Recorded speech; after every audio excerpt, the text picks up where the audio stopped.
Hello po, isang magandang araw po sa ating lahat and kumusta po kayo? Libra na po tayo and this is Tawas number 13. So sa lahat po na nandito po ngayon, welcome po sa channel po natin. Tawagin po ninyo akong Mel or Ate Mel. And sa ngayon guys, nasa Tawas number 13 na tayo, Libra, no? Yung mga tao na ipinanganak under the sign of Libra, ito po yung reading po para sa inyo. So i-integrate ko na po siya, hindi lang po isang, ito'y Tawas. Gagamit po ako ng tatlong deck, which is ito yung green na lagi kong ginagamit sa may sakit, and dito po sa ating general reading po ng ating White Rider Tarot deck, no? And then sa ating Lenormand. Now ngayon, sa mga nandito po ngayon, no, shout out po sa lahat ng mga mommy daddy sa ibang bansa, no, thank you very much. Everyone po na gusto pong mag-reach out po sa akin, meron po tayong video description dyan. Nandyan po yung kung saan ninyo ako makukontak, no. So please use Viber or WhatsApp po para kahit papaano makasend po kayo ng picture and makasend din po ako ng picture sa inyo. So it saves time, no. And sa ngayon, so guys, no, thank you also, no, sa pag-subscribe, pag-comment po dyan sa baba. It really help, no. Nakakatulong po talaga sa ating channel po, no. At saka malaman ko po kung ano po ba yung nangyari, kung okay po ba, nag-fit in po ba, paano natin po magiging okay po ba yung reading po natin, or magiging okay po ang ating mga video. As I said, wala pong edit itong video po natin. Kung ano po yung naririnig nyo, yun at yun na po talaga yun. Wala po akong editor, no. And ang hirap po, lalo na po pag nagmamadali ka po lagi. Anyway, sa lahat ng Libra, please samahan po ninyo ako. And magdasal po tayo sa Diyos Ama na sana po ibasbasan ang bawat isa po sa atin, no? And bigyan po tayo ng pagkakataon po na makarecover po tayo sa mind, sa health, and din sa ating finances.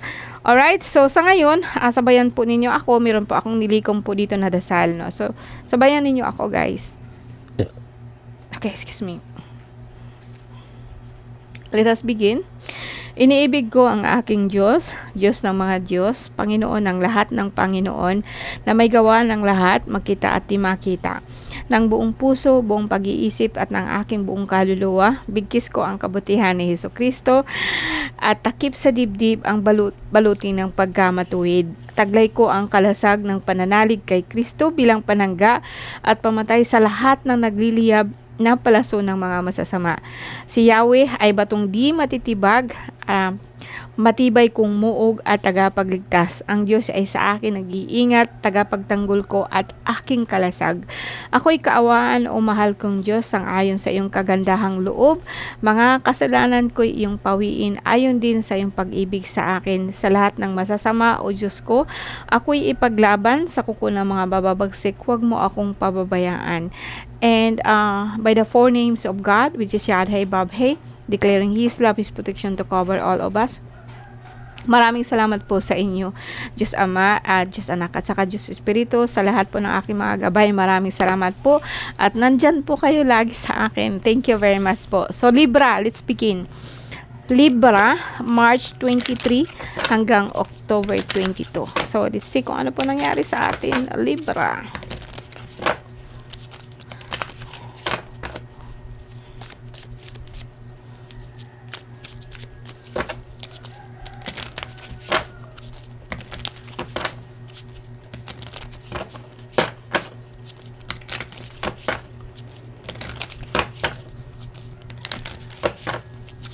September 23 hanggang October 22. Anong nangyari sa inyo, guys?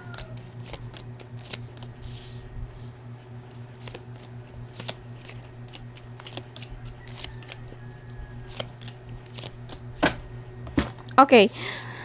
Guys, sa lahat po ng nandito ngayon, or like sa mga Libra po, no, na gustong magpatingin, Libra, air sign po ang Libra. And sa ngayon po, no, may tama ho kayo sa tiyan. And ito po ang dahilan po na lagi po kayo nagkakasakit, no. Masakit po lahat ng kasukasuan, lower back, itong mga balakang po niyo nangangalay po yan, and hanggang sa baba po, no. Lalo na sa ating mga binti. Ang pinaka maano po na sintomas niyan is like pamumulikat po ng inyong paa. and paulit-ulit or pabalik-balik po na UTI. Ito po dahil po may tama po kayo sa inyong atay, no? So, pwedeng sabihin po natin at fatty liver, kung ikaw po yung manginginom, no, talaga pong may nagalit po sa iyo, no? And siguro dahil pinagsabihan ka na hindi ka po na titigil, halimbawa nga ikaw isang lalaki, no, lalo na sa mga lalaki na hindi po tumigil ng kaiinom, pinagsabihan na ho kayo pero talaga pong hindi ho kayo nag-iingat, no. May nakita po ako dito na talaga pong itong sikmura nyo nasakit po. Kung ikaw po yung lalaki, mas matinding palatandaan po niya na kapag nakahiga po kayo, mas usli po yung isang dibdib nyo, lalo na from here at dito. Yung isang dibdib niyo usli siya. Now, kung babae po, hindi po masyadong halata, pero alam mo po na lagi po masakit ang iyong mga kasukasuan. Pwedeng sabihin natin na barang kulang, pero more on sa atin to, no, more on sa inuman to, more on like po, sobrang pagkain ng mga matataba, sobrang pagkain po na, kumbaga sa akin, hindi na po kayo natutunawan. Still, kumakain at kumakain pa rin po kayo, no? Kung kumain kayo ng karne kasi, wag na po kayong kumain ng karne sa gabi pa. Kung halimbawa man, nag-lunch kayo ng karne, pilitin niyo sa gabi, wag na po, no? Kasi po talagang hindi na po kaya ng katawan ninyo ang pagtunaw po ng matitinding pagkain, lalo na po sa mga masasarap, ano? Okay, tingnan natin dito kung ganun pa rin po ba yung card. Guys, pasensya na, nanunuyo na po ako, no?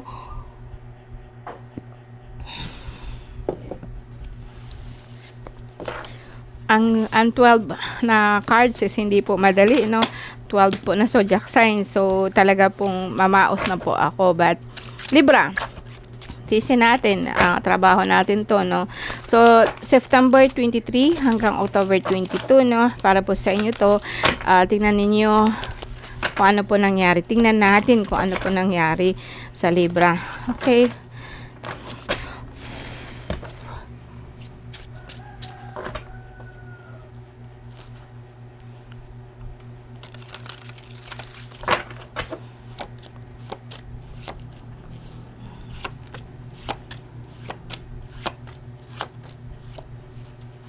Okay, continuous tayo guys sa ating card kanina, which is meron tayong nakatago dito, no. Yung lumabas po kanina na tinatawag natin na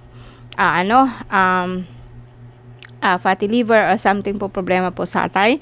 Ito lumabas ulit dito sa ating second na tarot deck.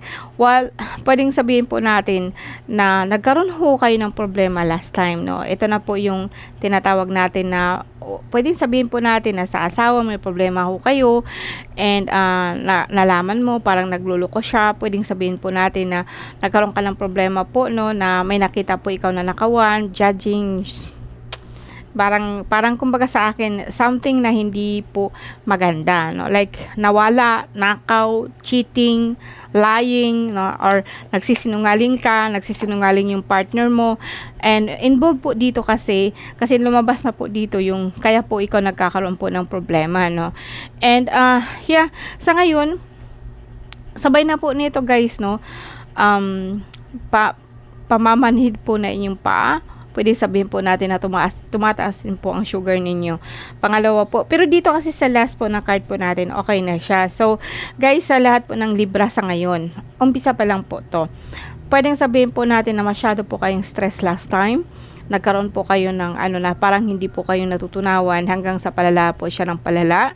And kapag kumakain kasi kayo, parang hanggang dito na lang ba sa ating at di na po siya masyadong nakakababa. Kuminsan po pag nagdidighay kayo, parang mayroon pang kanin, no? Tas parang hirap talaga po yung katawan po ninyo na i-absorb po yung pagkain. And eto dahilan guys na kuminsan po parang nagsimula na rin po siya na tumaas po sugar nyo. Pamamanhid po ng paa, tusok-tusok, no. And dito, sabihin po natin na yung alam niyo yung alam po ninyo sinabi ko sa kanina na may involved po na nakawan, and mayroon na pong justice po, mayroon na pong mga kaso, mayroon na pong and talaga pong you will undergo sa tinatawag po natin na kabagang hustisya. Pwede pong sabihin po natin na ipapatawag kayo or tinawag kayo, o sabihin po natin na kaso lang okay naman po guys ang result, no. So I think ito yung simula po ng unang-una, yung hindi tayo nagiging honest ba, na hindi kayo naging honest sa sarili mo, hindi ka po naging honest sa trabaho mo, and lahat po yata ngayon, no, masyadong na-involve po dito. And ako, I will not say na you are bad or something like bakit mo ito ginawa, no. Maybe hindi ikaw, maybe nakakasaksi ka po and hindi po matanggap ng iyong konsensya. But otherwise, natatamaan ka pa rin, no. Bakit kaya?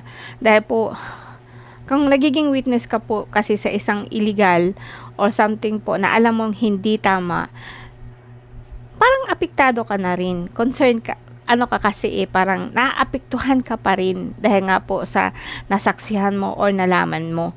So sa akin, let it pass, no? Kumbaga sa akin, no, umiwas ka na po sa mga ganito kasi talaga pong hindi maganda. Kasi dito kasi pwedeng sabihin natin na akala mo magiging okay pag hindi ka nagsasabi ng totoo or magiging okay. Soon po talaga.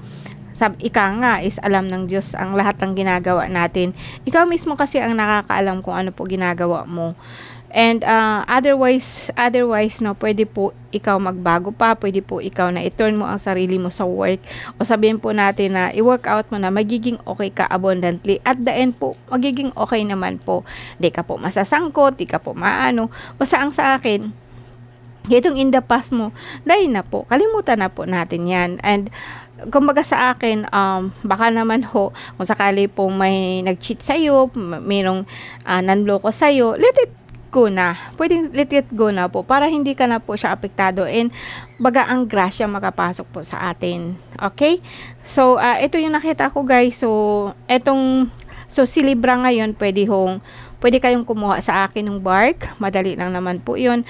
I think mag-spend po kayo ng less than 1,000 po, no? Kasi ang iinumin mo po nito is good for at least 3 weeks.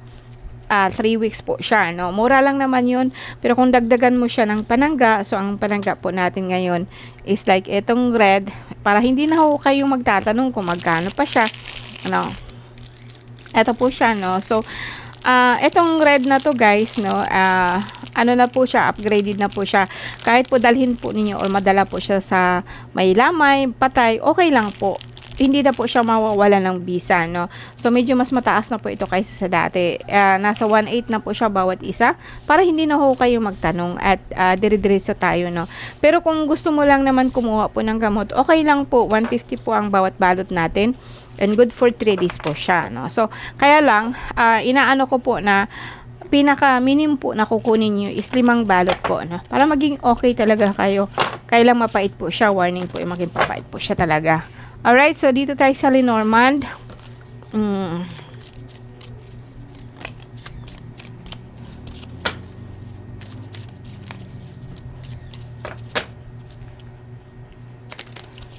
Libra, September 23 to October 22.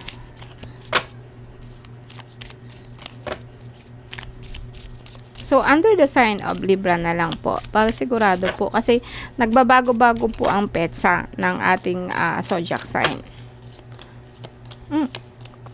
Guys, okay po siya. Unang card mo, unang hirit ng 3 card natin is okay. So, alam niyo yung lumabas kanina na cheating, like hindi po siya nagsisinungaling, sinungaling, nakawan, yung bagang hindi nagsasabi ng totoo. Lumabas din po siya dito sa ating Lenormand.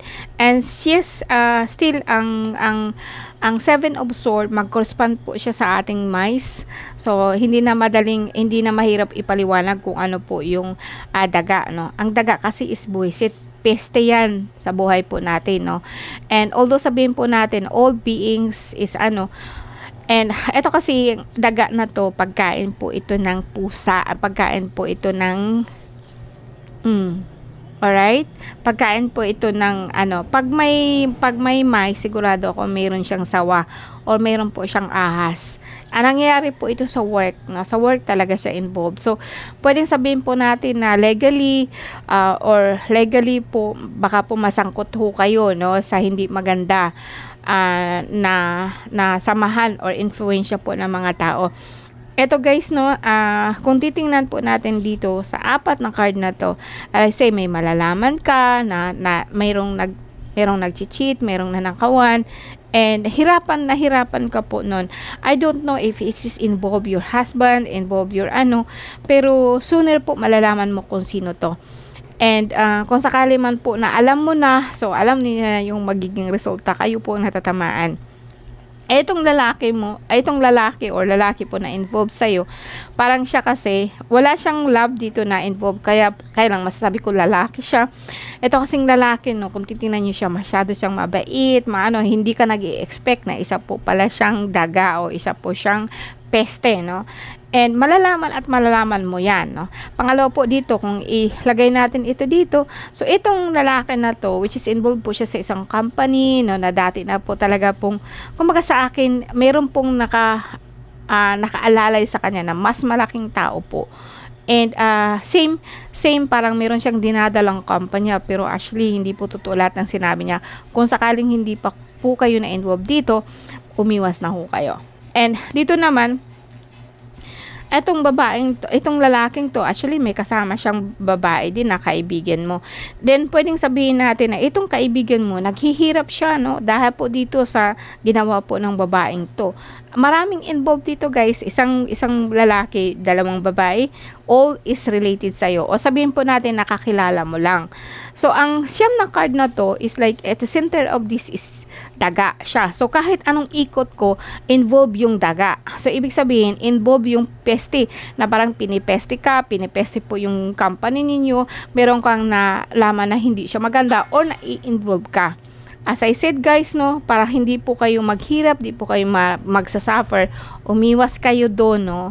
Umiwas kayo doon. Ito'y warning po siya, wala po akong nakitang masyadong sakit dito. Basta ang alam ko, baka po magsasuffer po kayo legally.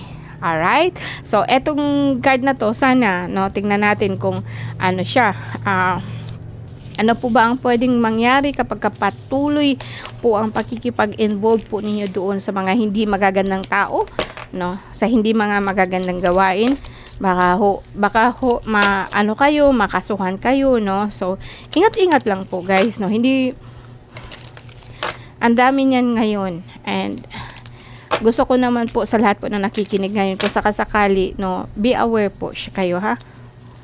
Etong lalaking na to, ang lalaki na to, palipat-lipat siya. Napakaganda po ng kanyang adhikain. And lahat po pinapangako niya, no? Pati lupa, pati langit pinapangako, pero hindi po siya maganda. Hindi mo siya makilulocate sa isang lugar lang. Patuloy po siyang umiikot at saka gumagawa po ng ganitong klaseng modus operandi.